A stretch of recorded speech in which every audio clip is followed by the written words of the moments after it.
Eu sou Selma Ferreira, do programa Passaporte Brasileiro para a Connect TV. E tenho a alegria de ter aqui comigo hoje uma brasileira que agita, está no nosso país aqui vizinho, é uma das nossas hermanas, né? Como a gente pode dizer, Laina Agapito, uma escritora que nos fala diretamente da Espanha. Na verdade, eu queria falar sobre ela, mas eu acho que a gente ganha muito mais se ela contar essa história. Olá, Laina, tudo bem, minha querida Laina? Oi, Selma, tudo jóia? Muito obrigada por essa introdução, né? A gente está agitando a Europa juntas, né? Com Essa é a certeza. verdade. Mas, Selma, que alegria estar com você, estar com a Connect TV e estar com você aí do outro lado que está nos assistindo. Muito É uma obrigada alegria por ter esse você. tempo. Então, eu sou Laine Agato, eu sou professora e vendedora por formação, mas muito mais por paixão. Eu sou professora porque meu pai queria mais uma professora em casa, então eu entreguei o diploma para ele. E eu sou vendedora porque eu sou apaixonada pelo mundo das vendas. Então, eu fiz o curso de gestão comercial porque era o que fazia pulsar o meu coração. Mas aí aconteceu que a educação e as vendas se encontraram Olha que e eu bonito. trabalhei num sistema de ensino, numa grande empresa de educação no Brasil durante 11 anos, e aí eu vendi a educação e estava super realizada. Então, hoje eu moro na Espanha, porque sou casada com um espanhol, E foi e assim que aqui, você foi para a Espanha, Laine? exatamente, Selma, eu cresci sem querer casar, sem querer ter filhos, sou a terceira de uma geração de 5 filhas, todas mulheres, então Ai, seu pai! exatamente. O empoderamento feminino que está muito em alta agora já foi trabalhado dentro da minha casa desde que eu era criança. E meu Acredito. pai, e meu pai sempre dizia: estou pagando meus pecados. Coitado. Exatamente. Coitado, assim, as mulheres que me perdoem, isso aqui não é nada contra. Eu, por exemplo, tenho 3 homens em casa, então, quando é só um sexo, né, quando é só um tipo ou uma tendência, por favor, me entendam aqui, isso generalizando e abraçando todas as culturas e direções e direcionamentos, é sempre muito complicado para quem está em minoria, né, que é o caso do seu pai. Exatamente. E isso aconteceu porque o sonho do meu pai era ter um filho homem. Então, teve a primeira, foi menina, vamos tentar outra vez. Tentou outra vez, meninas, vamos tentar outra vez. E o terceiro foi um rapazinho, um menino, mas ele nasceu com deficiência e faleceu aos 3 anos. E aí, vamos tentar outra vez, vamos tentar outra vez. Quando chegou na quinta, minha mãe disse, fechou a fábrica e tá tudo certo. E somos 5 filhas hoje. Isso é muito bonito, muito bonito. E me diz uma coisa, qual é a sua relação com Espanha, além de ter mudado para a Espanha por causa do casamento? O trabalho, como é que você se adaptou em Espanha? Como é que você adaptou a sua paixão de vendas e de educação? Então, Selma, foi muito curioso, porque, como eu falava, eu cresci sem querer casar e ter filhos. As minhas irmãs são as meninas cor-de-rosa, né? Que a gente sempre pensa, as meninas crescem, querem se casar, fazer 15 anos e tal. Eu não era assim. Até que aos 34 anos, depois de velha, como a gente fala no Brasil, eu me apaixonei loucamente por um espanhol, porque a minha irmã mais velha veio fazer o doutorado aqui, o doutorado sanduíche. Passou 9 meses, conheceu Fernando, e aí, quando ele viu a minha foto, conta ele, a gente nem se conhecia, ele disse, eu vou casar com essa moça. Nossa, que bonito. Deixa eu só dar uma volta aqui, perdão, só para não escapar. Você falou que a sua irmã foi à Espanha fazer um doutorado de sanduíche. Rapidamente, o que é um doutorado de sanduíche? Então, o doutorado de sanduíche é quando você começa no seu estado, no seu país, mas você tem a oportunidade de estudar fora, pagar alguma cadeira fora e depois voltar para defender a sua tese no seu país de origem. Então, ela começou no Brasil, e aí veio, passou 9 meses aqui na Universidade de Saragoça e depois retornou para o Brasil e terminou o doutorado dela e defendeu a tese lá. Obrigada, minha querida. Então voltamos ao Fernando que viu a sua foto e se apaixonou. Pois é, e aí a gente se conheceu depois, ficamos, eu vim passar as férias na Europa em 2015, vim para cá, conheci vários pontos turísticos, vários locais e fui dando cheque na lista, né? Ah, conheci a Catedral de Pilar, cheque. Ah, conheci Lisboa, cheque. Fiquei com o europeu, cheque. E voltei para o Brasil. E aí, depois, quando eu já estava no Brasil, ele foi me visitar e a gente resolveu casar. Foi muito rápido. E como a minha família é muito grande e a dele é muito pequena, os pais dele já estavam mais velhos, então a gente não teve alternativa e eu precisei vir para cá. Chegando aqui, nós buscamos ajuda, orientação jurídica para saber se a gente se casava no Brasil ou se casava aqui. E nos orientaram que a gente devia se casar aqui, mas foi justamente o contrário. Então, por causa disso, eu passei 1 ano e meio sem documentação aqui, com a documentação tramitando. Então, eu passei 1 ano e meio sendo a mulher do Fernando.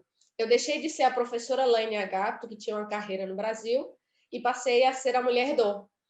E isso me frustrou bastante, porque além de você ser imigrante, você passa a ter um certo problema com a sua própria identidade. Mas depois disso superado, eu entro numa loja de roupas como vendedora normal, para poder desenvolver o idioma e aprender um pouco mais da cultura. E foi maravilhoso. Eu saí de uma carreira dentro da educação, muito bem desenvolvida, e entro numa loja. Muita gente dizia, nossa, mas vendedora de loja? Sim, vendedora de loja, porque eu amo vender e porque era uma grande oportunidade. E lá eu passei 2 anos aprendendo muito, até que eu saí para empreender meu próprio negócio. Ok, e lá você aprendeu então espanhol, aprendeu mais sobre a cultura espanhola, mas deixa eu voltar só um pouquinho atrás, porque você falou algo muito importante que nós tentamos frisar, e o passaporte brasileiro tem muita preocupação com isso. Você disse que buscou orientação para saber se você casava no Brasil ou em Espanha. Essa orientação foi uma orientação oficial? Infelizmente, o profissional que te orientou não estava efetivamente a par, ou foi uma orientação tirada de grupos de Facebook, tirada de outros locais?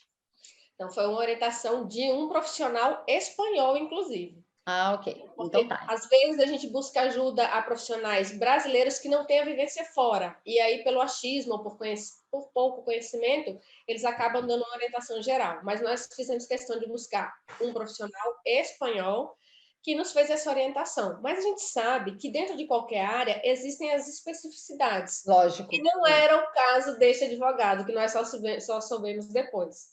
Mas, de qualquer maneira, foi 1 ano que eu me dediquei a estudar, que eu me dediquei a administrar o lar, porque até então eu não sabia a dimensão do que é administrar um lar. A gente pensa que, às vezes, ser dona de casa é fácil.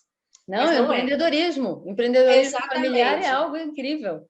E eu não tinha essa vivência, né? Já que eu tinha minha mãe dentro de casa, eu trabalhava muito viajando, era tudo muito prático na minha vida. E quando eu tive que administrar meu próprio lar, eu disse, ai meu Deus, e agora?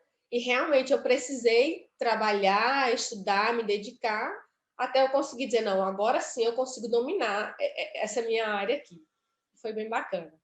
Que bom. Então você vai para a loja de roupas, você trabalha muito tempo. E de onde nisso tudo surge a escritora? Então, Selma, eu sempre tive muito bem perto, muito ligada à escrita. Desde criança, eu sempre escrevi tudo. Eu tenho cadernos e mais cadernos de anotações todos os dias. Todos os dias eu anoto alguma coisa. Ah, hoje eu estou feliz, ah, hoje eu estou triste. Sempre, sempre, sempre, sempre. E quando eu era criança, por casualidade, quando eu tinha 7 anos na primeira série, naquele tempo era a primeira série, no final do curso da primeira série, a professora fez um livrinho de contos. Cada um colocou lá a sua historinha e fez também um concurso para ver quem faria o desenho da capa. E eu ganhei esse concurso. Então, a capa do livrinho da primeira série tem o desenho meu. Olha que lindo. Além de um texto meu. Uhum. E foi a tia Cida que me ajudou muito com a escrita, que me inspirou muito com a escrita, e dentro da minha própria casa... Tia Cida é uma desculpa, tia Cida é uma tia de família, ou como nós falamos no Brasil, é alguém da escola? E Cida, você estudava onde, em que cidade? Eu sou de Viçosa, interior de Minas Gerais, mas eu fui criada em João Pessoa, na Paraíba. Então, eu vivi em Viçosa até meus 9 anos, e depois fui para João Pessoa, na Paraíba. Ok, desculpa, é que a gente fica curioso, as coisas vão acontecendo, eu vou ficando curiosa. Exato. E dentro de casa sempre houve um incentivo dos meus pais pela escrita e pela leitura. Certo. E aí, quando eu entro na área da educação, dentro da Abril Educação já, eu fui autora de vários projetos para crianças, como o Pequeno Empreendedor, o Aprender, Brincar e Cantar é Só Começar, o Geomais Matemática, o Geomais Ciências. Então, eu continuei escrevendo mensalmente esses projetos. Que bonito. E aí, em 2020, eu descubro que eu sofro de infertilidade por baixa reserva folicular. E, ora, eu falei no começo que eu não queria ser mãe. Eu não queria casar nem ser mãe. Mas uma coisa é você não querer, outra coisa é você não poder. Exato. E no momento que eu descobri que eu não podia ser mãe, aquela dor doeu e doeu forte. Então, eu passei uns 6 meses aproximadamente de luto, eu não conseguia falar sobre o assunto, mas continuava escrevendo. Até que eu consegui lidar melhor com o luto, externando tudo através da escrita. Quando eu vi, eu já tinha um livro pronto. E aí eu resolvi ajudar as famílias que passam por a infertilidade, já que hoje 80 milhões de pessoas no mundo sofrem de infertilidade. Olha, e aí eu lancei o livro Não Engravidei e Agora, em português, e Não Me Quedei Embaraçada e Ahora Que, em castelhano. Porque como eu fui acolhida no território espanhol, o país me acolheu muito bem, então é como um presente para eles, né? Então eu lanço na minha língua materna, mas eu também lanço para o mercado espanhol, até porque aqui a questão da fertilização in vitro, por exemplo, é muito comum. Então, como tem algumas passagens já que eu cheguei a começar a fertilização in vitro, eu coloco algumas coisas no meu livro, então eu fiz o lançamento nas duas línguas desse livro. Que bonito, que bonito. E, então, nessa trajetória toda, qual é o seu maior orgulho? Olha, o meu maior orgulho quando a gente começou a falar de empreender, quem vai voltar agora sou eu, né? Eu trabalhava na loja, o meu marido ele trabalhava com telecomunicações, ele era coordenador de Catalunha e Aragão em telecomunicações, e ele atendia, a empresa que ele trabalhava, atendia a particulares, a pessoa física. E muitos empreendedores, empresários, pequenas empresas chegavam para ele e diziam, mas eu quero fazer um contrato. Eles não podiam. Então, ele viu a oportunidade de negócio, pediu autorização à empresa que ele trabalha e nós abrimos um negócio para atender microempresas e autônomos e empresários. Ok. Então, aí eu saio da loja de roupa de moda e vou trabalhar com telecomunicações, que eu nunca havia trabalhado, era algo que eu não gostava, mas que eu comecei a empreender. E aí nós conseguimos ter 2 anos de sucesso. Isso, nós nascemos em 2019. O nosso auge foi janeiro, fevereiro de 2020. Foi a época que a gente mais faturou. E em março, pandemia fecha as portas. Mas, na verdade, foi um boom para a gente. O lado positivo, se é que tem, né, da pandemia. Porque todo mundo estava acostumado a uma forma de trabalhar e, de repente, todo mundo se enclausurou em casa e precisava de uma boa internet, de linha de telefone.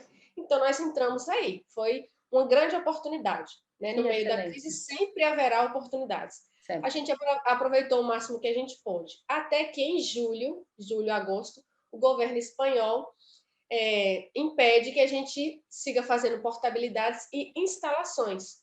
Ora, a gente ou o mercado? O mercado, telecomunicações. Ora, se todo mundo estava em casa, fechado por causa do coronavírus, como é que o instalador vai entrar na casa de alguém? Não fazia sentido. Então, nós passamos 2 meses sem poder entrar na casa do cliente ou na empresa para fazer esse tipo de coisa. E foi aí que as telecomunicações sofreu realmente o impacto da pandemia, porque até aí, então, não. E depois a gente conseguiu se recuperar, a gente se reinventou, foi bacana, mas afinal eu acabei fechando a empresa nesses trâmites, nesses moldes, no ano passado. E o meu maior orgulho, Selma, qual é? Eu entrei no mercado que eu não conhecia, que eu não gostava e que era liderado por homens. A presença masculina no mundo das telecomunicações é gigante. Então, entra uma mulher pequenininha, baixinha, estrangeira, sim, que não domina tanto. Então, aí eu sofri bastante preconceito. Né? Mas eu deixava para chorar em casa e quando eu estava no trabalho, eu matava 5 leões por dia, como toda e qualquer mulher brasileira, e enfim. E o meu maior orgulho foi ter conseguido fazer uma empresa nova no mercado, durar o que durou, com bastantes resultados satisfatórios, com excelente faturação, a ponto da gente conseguir vender a inteligência de mercado para uma concorrente e assim a gente poder finalizar o nosso ciclo sem nenhum problema. Então, assim, esse é um dos meus maiores orgulhos, né? Eu olho para trás, eu vejo tudo que eu sofri, mas eu posso dizer, caramba, a gente conseguiu um posicionamento bem bacana. Isso foi bem interessante. Olha que bonito, isso é muito bonito. E você me fala de tudo isso, desse orgulho, você me conta uma história extremamente interessante. Eu me fixo em algumas coisas, né? Por tendência, por outros trabalhos, por outras dinâmicas que eu também vivo aqui, atualmente em Portugal. E fica aqui uma pergunta de curiosidade. Você me diz que foi uma mulher pequenininha, baixinha, sem grande conhecimento de mercado e estrangeira. E eu achei curioso você usar o termo estrangeira. E você me fala depois que você sofreu preconceitos. E será que você consegue fazer essa diferenciação, querida, de eu sofri, desculpa, discriminação por ser estrangeira ou por ser brasileira? Existiu em você, tá? Porque isso é muito também pessoal, né? Nós que lidamos com brasileiras e o programa é Passaporte Brasileiro, então, para mim, sempre eu vou trazer sempre essa questão da nossa nacionalidade, da nossa cidadania, para alguns momentos mais sensíveis, porque, inclusive, é para alertar as pessoas que, às vezes, fazem fantasias. E isso, para mim, foi muito interessante você dizer isso, que você sofre uma discriminação por ser estrangeira, não por ser brasileira. Isso, para mim, é muito bonito, porque desperta nas outras pessoas o fato de não é o brasileira, não é porque eu sou brasileira, é porque eu não sou daqui. Foi essa diferença existiu assim? Olha, mais ou menos, Thelma, porque quando você é da União Europeia, falando a realidade da Espanha que eu conheço na pele, tá? Então você é bem aceito de maneira geral. Entre um francês e um brasileiro, o francês vai ser mais bem aceito aqui na Espanha, porque ele é da União Europeia, né? Inclusive para transitar entre os países é muito fácil, você não precisa de nada porque é como se você fosse de casa, que literalmente é. Mas aqui na Espanha, o sul-americano sofre bastante preconceito. Então, a gente deixa de ser brasileira, a gente passa a ser sul-americano. Então, sempre quando a gente vai falar em algum lugar, quando eu ia falar em algum lugar, sempre falavam sul-americano, né? Aí depois brasileira, né? Então, o sul-americano aqui, ele tem mais ou menos a fama de festeiro, de briguento, de fanfarrão, esse tipo de coisa, né? E a mulher, obviamente, quando vem, a primeira coisa que passa na cabeça é que, será que é fácil chegar nela, né? Não sei se eu posso usar essa expressão aqui. Pode. Será que é puta? Ou, bonitinha, hein? Vou chegar lá perto dela, porque vai ser mais fácil.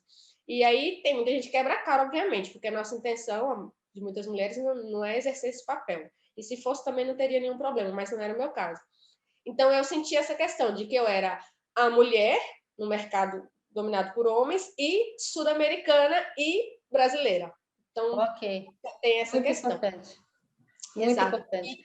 E hoje em dia, no seu dia a dia, como é que hoje você traz isso? Quer dizer, você construiu, foi para a Espanha, sofre uma decepção emocional muito grande, que é a descoberta da sua infertilidade, você abre e fecha uma empresa, você escreve um livro em 2 línguas para honrar também a pátria que te acolhe e a sua pátria. Então, partilhar com as mulheres, não só brasileiras, mas mulheres de outras nacionalidades, não só também espanholas, sobre essa dor e essa superação. Quem é você hoje, Laine? Então, eu sou uma menina mulher muito forte. Tem 3 características que sempre que eu acho que é o meu melhor retrato. Eu sou criativa, engraçada e sem vergonha nenhuma. Eu não tenho vergonha de nada, eu meto a cara, eu vou lá. Se for para quebrar a cara, eu quebro, choro e volto outra vez. Obviamente que as dores nos fazem muito mais forte. A gente sabe que a dor dói, mas na hora que a dor dói na gente, dói muito mais. Mas eu decidi, Selma, não carregar dores maiores do que elas são, sabe? Olha que bonito. Porque quando eu lancei o livro, não engravidei agora, e eu mostrei para todo mundo que eu sou infértil, eu escutei várias vezes, inclusive de pessoas próximas, nossa, além de estrangeira, ainda é infértil. Então, para você ver a insensibilidade de algumas pessoas. Mas desculpa, a minha risada não é uma risada de engraçada, é uma risada de decepção, uau, né? entendeu? Pode. Uau!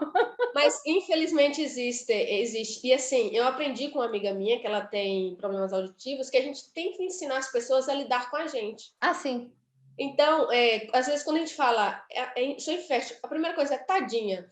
Não, tadinha não. Hoje eu consigo falar muito bem sobre isso e eu aprendi a ressignificar a maternidade. Afinal, eu fui mãe do meu lar, que eu não imaginava que seria, mãe do marido, mãe de um livro, mãe de uma empresa, e eu aprendi a ressignificar. Então, hoje eu sou uma mulher muito mais forte, que não carrego dores maiores do que são. A dor dói, então eu vou carregar naquela medida dela. E eu tenho remédio para que no momento da dor eu possa dizer, não, eu sou forte, mas agora eu quero chorar. Eu vou chorar e tá tudo bem. E depois eu volto a ser forte, não tem problema nenhum. Basicamente é isso, Selma. Olha que bonito, me emociona muito. Você sabe que ontem eu partilhei até na minha rede social um vídeo que eu vi de um lutador de boxe que ganhou uma luta e na hora de receber o prêmio, ele conta a história de um amigo dele que nessa manhã tinha acabado de se matar. e se matou por ser homem e não conseguir chorar, entendeu? Está lá na minha rede social. Eu achei aquilo belíssimo, é um caso real, aconteceu ontem, anteontem. É mesmo recente, aconteceu esse final de semana na Inglaterra.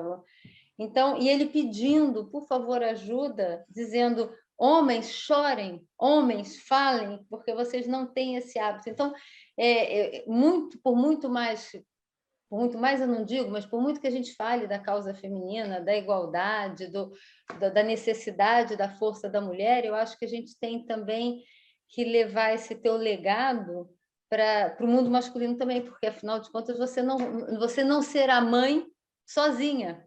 Quando você não será mãe, o Fernando não será pai. Deixa de ser pai, exatamente. Entendeu? Inclusive, Então... eu dedico algumas páginas do livro para falar para os homens, porque a gente pensa que a infertilidade é um mundo da mulher e não é. É um mundo que toca toda a família, inclusive a casais homoafetivos. Porque tem mulher que cresceu querendo ser mãe, tem homem que cresceu querendo ser pai. Mas se juntou com outro homem, e agora o que a gente faz? Tem a ciência, tem a medicina que pode te ajudar. Inclusive, em algum momento, quando eu estava de luto ainda, eu cheguei a agradecer a Deus por isso ter acontecido comigo e não com meu esposo. Porque quando ele foi fazer o espermograma, eu também escutei: nossa, mas e se ele for infértil, o que a gente vai falar para os vizinhos? Então, assim, o homem carrega também dores que são maiores do que as necessárias. Então, homens, por favor, chorem, fiquem à vontade, aprendam a lidar com seus sentimentos e primeiro se resolva com você, depois a gente se resolve com a sociedade. E a sociedade somos nós. Se a gente não muda, a sociedade não muda nunca. E a sociedade espanhola é uma sociedade bem tradicional, né? Super. Em Saragoça ainda é muito mais. Em Barcelona, o pessoal, como tem muita gente fora, é mais aberto, mas em Saragoça é muito fechado. Mas a gente está aqui para desconstruir, reconstruir. Isso mesmo, isso mesmo. Querida, me conte, seu sonho de amanhã. Meu sonho de amanhã é poder chegar a milhares de lares que estão lidando de perto aí com a infertilidade, para poder atirar um pouco esse peso da infertilidade e equilibrar um pouco mais, fazer essa família sorrir. Então, eu gostaria muito de chegar às 80 milhões de famílias. Vamos pegar aí pelo menos 3%, né, que é um dado de conversão real. 3% dessas famílias no mundo, para poder ajudá-las a sorrir e a entender que a gente, sim, é pai e é mãe de outras formas. Que bonito. Então, isso é muita família. Então, o seu objetivo de hoje seria esses 3%? Meus 3%, exatamente. Olha que bonito. Exatamente. A gente está chegando no final e eu não quero que essa entrevista corte. Então, eu queria que você deixasse para a gente mais uma, porque você já deixou 1000 mensagens, você já disse coisas lindíssimas, você já partilhou experiências maravilhosas. Mas eu queria que você deixasse assim uma mensagem especial para essas mulheres, para esses homens, para essas pessoas todas, em diversas idades e sociais e países, onde estiverem, uma mensagem sua, um presente seu para a gente, por favor. Ai, que bonito, Selma, obrigada.